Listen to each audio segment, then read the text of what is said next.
I thought marrying into a family business meant I'd finally found my place. Instead, I spent 5 years being treated like an outsider while building their empire. They thought they could just vote me out like I was nothing. But what they didn't know was that my college roommate had been watching from the shadows the entire time, and she owned more of their precious company than all of them combined. Before we continue, please subscribe to the channel and let me know where you're listening from in the comments. I never thought the family I married into would conspire behind my back to destroy everything I'd built for them. My name is Sarah, and I'm 32 years old. 5 years ago, I thought I'd found my fairy tale when I met David at a business conference in Chicago. I was already successful in marketing, running campaigns for Fortune 500 companies, but there was something about his passion for his family's landscaping business that drew me in. He painted this picture of a tight-knit family working together, building something meaningful. What he didn't mention was how they'd treat the outsider who dared to help them succeed.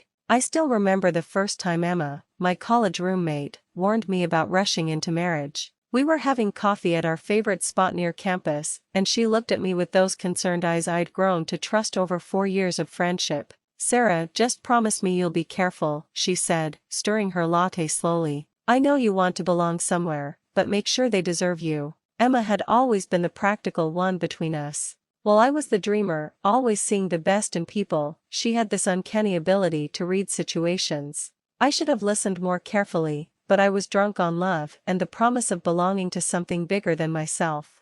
The first year after marrying David felt like a dream. His family, the Hendersons, welcomed me with open arms, or so it seemed. Margaret, my mother-in-law, would hug me and call me dear in that syrupy sweet voice. Tom, David's father, would pat my shoulder and say things like, "We're so lucky to have someone with your expertise join our little family business." Their landscaping company, Henderson and Sons, was struggling when I arrived. They had maybe 30 clients, outdated equipment, and zero online presence. But I saw potential everywhere. Within my first month, I'd redesigned their entire marketing strategy. I created social media accounts, developed a professional website, and launched targeted advertising campaigns that reached homeowners they'd never dreamed of attracting. The results were immediate and dramatic. Our client base tripled within 6 months. Revenue increased by 300% in that first year. Suddenly, Henderson and Sons wasn't just surviving, it was thriving. But with success came the first whispers of resentment. "Well, beginner's luck," Margaret would say with that tight smile whenever someone complimented our growth.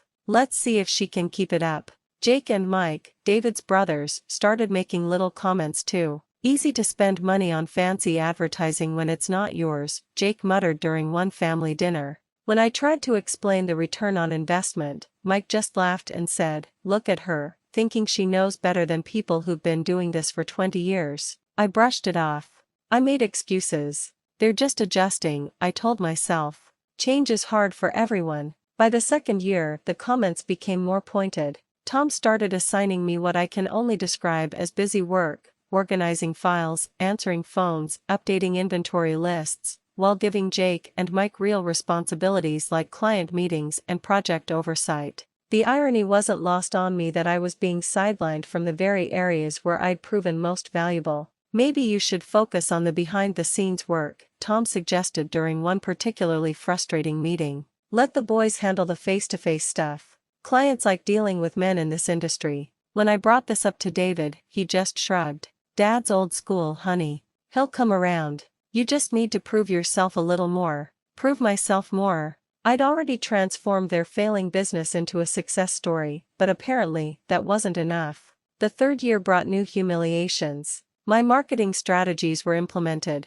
but suddenly Jake was taking credit for the ideas. My sister-in-law helped with some of the research, he'd tell clients, as if I were his unpaid intern rather than the architect of our success. Margaret began what I now recognize as a systematic campaign to undermine my relationships with our staff and suppliers. "Sarah can be a bit intense," she'd whisper to longtime vendors. "She's still learning how we do things around here." The worst part was being excluded from family-only business meetings. These weren't informal chats, they were strategic planning sessions where major decisions were made. I'd find out about policy changes, new hires, and budget allocations after the fact. "We didn't want to burden you with boring administrative stuff," Margaret would explain with fake concern. "We know how busy you are with your marketing projects. David's betrayals cut the deepest because they came wrapped in concern. "Maybe you're trying too hard," he'd say when I complained about being overlooked. "The family just needs time to adjust to having an outsider involved." An outsider. That's what I was, even after 2 years of marriage, even after saving their business. By year 4, the gloves came off completely. Jake started making openly sexist comments. "Women get too emotional about business decisions," he'd announce during meetings. "That's why men should handle the important stuff." Mike suggested I focus on having kids instead of trying to run things. When I pointed out that I wasn't trying to run anything, just contribute my expertise, he laughed and said, "Same thing, isn't it?" But it was Margaret who delivered the cruelest cuts. She began spreading rumors to our suppliers that I was difficult to work with and getting above my station. Vendors I'd built relationships with started treating me coldly, and I couldn't understand why until I overheard one of them telling Tom, "Your daughter-in-law seems nice, but Margaret says she's been causing problems." The breaking point came during year 5, when I discovered they'd been having secret family meetings about what Margaret called the Sarah problem. I wasn't supposed to hear David's phone call to his mother, but the walls in our house are thin. "Maybe they have a point, Mom," I heard him say. "She has been getting pretty demanding lately. Maybe she needs to take a step back." That night, I called Emma, sobbing into the phone. "I invested everything into this family, Em. My time, my energy, my ideas. I thought I finally belonged somewhere, but I'm still just an outsider." Emma's voice was calm but firm. "Sarah, honey, you deserve better than this. You've given them everything and they're treating you like garbage. But what can I do? I have nowhere else to go. This business is everything to me now." There was a pause before Emma spoke again, and something in her tone made me pay attention. "Trust me, Sarah. I've got your back. More than you know." The morning after my conversation with Emma, I walked into the office early, hoping to catch up on some client proposals. But as I passed Tom's office, I heard voices. The entire family was already there, huddled around his desk like conspirators planning a coup. "She's getting too big for her britches," Margaret's voice carried through the thin walls. "Acting like she owns the place." "This is a family business," Tom replied firmly. "She's not family, not really. Marriage doesn't make you blood." My heart pounded as I pressed closer to the door, praying the floorboards wouldn't creak. "I say we do it this week." Jake's voice was eager, almost excited. "Get it over with before she suspects anything." "The employees are already on board," Mike added. "I've been talking to them. They're tired of her bossing them around, making changes every month." But it was David's voice that shattered my world completely. "Maybe they have a point, Mom. Sarah's been different lately. More demanding. Maybe she does need to step back from the business side of things." I stumbled backward, my hand flying to my mouth to stifle the gasp. My own husband, the man who'd promised to love and protect me, was actively plotting against me. I spent the rest of that day in a haze, pretending everything was normal while my world crumbled around me. At dinner, David smiled at me like nothing had happened. Margaret asked about my day with that fake sweetness I'd grown to hate. The brothers joked and laughed, probably thinking about how they'd soon be rid of me. The next morning, I couldn't take it anymore. I confronted them during what was supposed to be a routine staff meeting. "I know you've all been meeting about me," I said, my voice shaking despite my efforts to stay calm. "I heard you yesterday." The room fell silent. Margaret was the first to recover, that practiced innocent expression sliding across her face like a mask. "Sarah, dear, you're being paranoid. We have family meetings all the time. It's nothing personal." "Nothing personal?" I could hear my voice rising. "You called me too big for my britches and said I'm not really family." Tom leaned back in his chair, arms crossed. "Now Sarah, you're getting emotional again. This is exactly what we're talking about." "Exactly what you're talking about." The words came out as a shriek. "What else are you talking about?" Jake and Mike exchanged glances before Jake spoke up. "Look, Sarah, some of the employees have come to us with concerns about your management style." "What concerns?" "They say you're hard to work with," Mike added. "Demanding. Making too many changes too fast." I looked around the room at faces I'd trusted, people I'd worked alongside for years.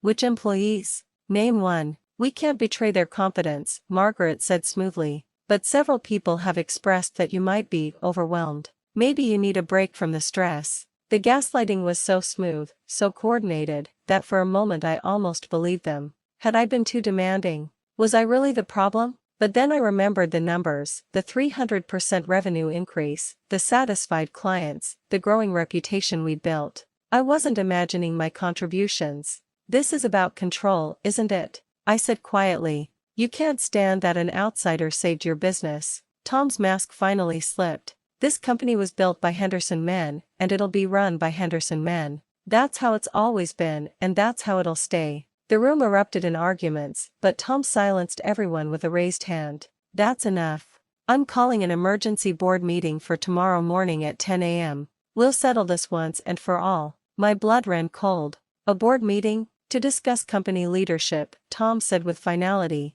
All shareholders will vote on whether current management is serving the company's best interests. That night, I frantically reviewed the corporate documents David had convinced me to sign when we got married. It's just paperwork, honey, he'd said. Legal formality. What I discovered made me sick. I owned exactly 10% of Henderson and Sons. The family collectively owned 75%. The remaining 15% belonged to something called silent investors who, according to David, never participate in company decisions. You knew about this meeting. I confronted David in our bedroom. You knew they were planning to vote me out. He couldn't even look at me. Sarah, maybe it's for the best. The family's been unhappy and the family's been unhappy. I was beyond caring about keeping my voice down. What about me? What about everything I've done for this company? You'll still be part of the family, he said weakly. This is just business. Just business? This is my life, David. This company is everything I've worked for. He finally met my eyes, and what I saw there broke my heart completely. It's for the good of the company, Sarah. You'll understand someday. I spent that night making desperate phone calls. I reached out to employees I'd mentored, hoping for support. But one by one, they gave me polite excuses. The family had gotten to them first. I'm sorry, Sarah, Lisa from accounting said. I can't get involved in family politics. Even worse, I discovered they'd already hired my replacement. Some marketing consultant Jake had found who understood the family dynamic better. The final blow came from Margaret during a chance encounter in the hallway. Did you really think you belonged here? She asked, her voice dripping with disdain. You're not a Henderson. You never were and you never will be. That night, I called Emma through my tears. They're voting me out tomorrow morning. It's over, Em. 5 years of my life, and it's all over. What time is this meeting? Emma's voice was strangely calm. 10 a.m. But Emma, there's nothing you can do. They have the votes. 75% to my 10%. Sarah, honey, do you trust me? The question caught me off guard. Of course I trust you, but then listen to me very carefully. Tomorrow morning, I want you to walk into that meeting with your head held high. Can you do that for me? Emma, you don't understand. This isn't something we can fix with positive thinking. They have the power to destroy me. There was a long pause before Emma spoke again, and something in her voice sent chills down my spine. Sarah, I'll be there tomorrow. And after that meeting, things will never be the same again. Trust me. I barely slept that night, but somehow I managed to dress professionally and walk into that conference room at exactly 10 a.m. The family was already seated around the mahogany table, looking like judges at an execution. Tom cleared his throat ceremoniously. Sarah, we appreciate everything you've contributed to Henderson and Sons, but we feel it's time for new leadership. This isn't personal, it's business. Margaret nodded sympathetically, but her eyes were cold as ice. You'll always be family, dear. Just not business family. The voting began with painful formality. Tom voted to remove me. Margaret followed. Jake practically bounced in his chair as he cast his vote against me. Mike's vote came with a smirk that made my stomach turn. Then David, my husband, the man who'd sworn to stand by me, cast the final family vote. He couldn't even look at me as he whispered, I vote yes to remove Sarah from all management positions. Well, that settles it, Tom announced, reaching for his pen to make it official. 75% majority vote. Sarah, we'll need your office keys, and the conference room door swung open. A woman in an immaculate charcoal suit walked in, her heels clicking confidently on the hardwood floor. Her dark hair was pulled back in a perfect chignon, and she carried herself with the kind of authority that made everyone sit up straighter. It was Emma, but this wasn't the Emma I knew from college coffee dates and late-night study sessions. This Emma radiated power and wealth in a way that transformed the entire room's energy. Excuse me, Tom sputtered, half rising from his chair. This is a private board meeting. You can't just. I'm Emma Chen, representing Meridian Investment Group, she said calmly, setting a leather briefcase on the table. I believe you're conducting a shareholder vote. As a stakeholder in this company, I have every right to participate. My mouth fell open. Emma had never mentioned being involved in investments, let alone having anything to do with Henderson and Sons. Tom looked confused but dismissive. The silent partners never participate in company decisions. You probably own 1 or 2% at most. This vote is already decided. Emma's smile was razor-sharp as she opened her briefcase and slid a stack of documents across the table. Actually, I own 51%. The silence in that room was deafening. You could have heard a pin drop as Tom grabbed the papers, his face going pale as he read. This can't be right, he stammered.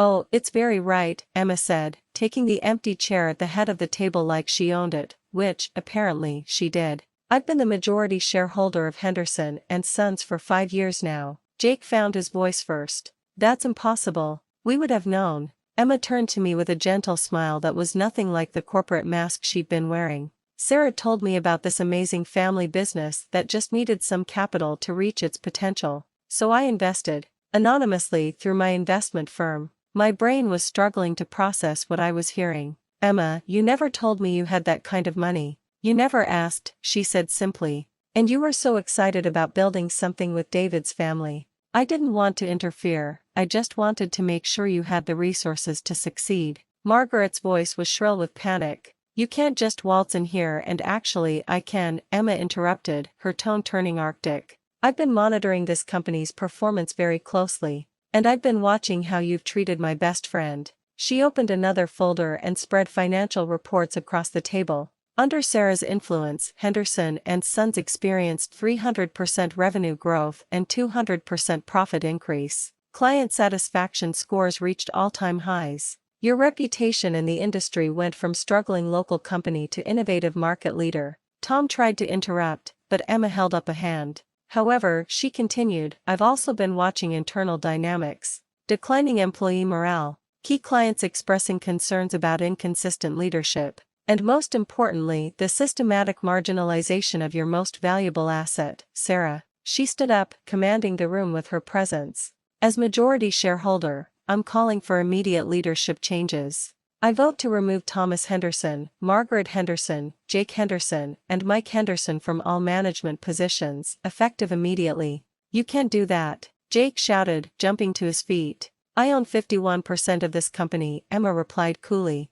I can do whatever I want. Margaret's composure finally cracked. We built this business. We've been here for 20 years. And you nearly destroyed it before Sarah arrived, Emma shot back. You've spent 5 years trying to push out the one person who actually saved your company. David looked like he might faint. Emma, surely we can work something out. I'm Sarah's husband, a husband who just voted to destroy his wife's career, Emma said with disgust. You'll keep your basic landscaping position, David. Out of respect for Sarah, not you. She turned to me, and suddenly her voice was warm again. Sarah, I'd like to formally offer you the position of Chief Executive Officer of Henderson and Sons, with full operational authority and a salary commensurate with your actual value to this company. I was crying now, overwhelmed by the magnitude of what had just happened. Emma, you've been protecting me this whole time. That's what real family does, she said, pulling me into a hug. And unlike these people, I know the difference between blood relatives and chosen family.